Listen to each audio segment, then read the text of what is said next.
সারা দেশে 24 ঘন্টার জন্য চিকিৎসকদের শাটডাউন কর্মসূচি স্থগিত। গত 31শে আগস্ট রাতে ঢাকা মেডিকেল কলেজে বেসরকারি বিশ্ববিদ্যালয়ের এক শিক্ষার্থী চিকিৎসা সেবায় অবহেলায় মৃত্যু হয়েছে অভিযোগ এনে ডাক্তারদের ওপর হামলা করেন শিক্ষার্থীরা। এর প্রতিবাদ জানিয়ে চিকিৎসকরা চিকিৎসা সেবা বন্ধ রেখেছে এবং পরবর্তীতে 4 দফা দাবি সহ কমপ্লিট শাটডাউন ঘোষণা করেন, যার ফলে সারা দেশে চিকিৎসা ব্যবস্থা অচল হয়ে যায়। ভোগান্তিতে পড়ে সাধারণ জনগণ, যারা চিকিৎসা সেবা নিতে এসে ব্যর্থ হয়ে আবারও ফিরে যান।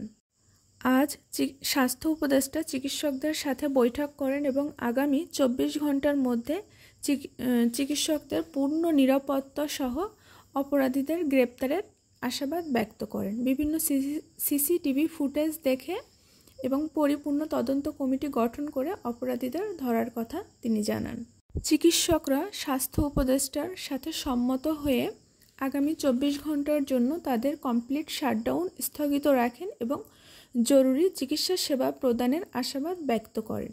24 ঘন্টার মধ্যে অপরাধীদের গ্রেপ্তারে ব্যর্থ হলে চিকিৎসকরা আবারও কমপ্লিট শাটডাউন কর্মসূচি ঘোষণা দেবেন বলে জানান। চিকিৎসকরা তাদের চিকিৎসা ক্ষেত্রে পরিপূর্ণ নিরাপত্তা এবং সুষ্ঠু তদন্তের মাধ্যমে দোষীদের শাস্তির নিশ্চয়তা চেয়েছেন। স্বাস্থ্য উপদেষ্টাও তাদের সাথে একমত হয়েছেন এবং সম্মত হয়েছেন বলে চিকিৎসকরা জানিয়েছেন।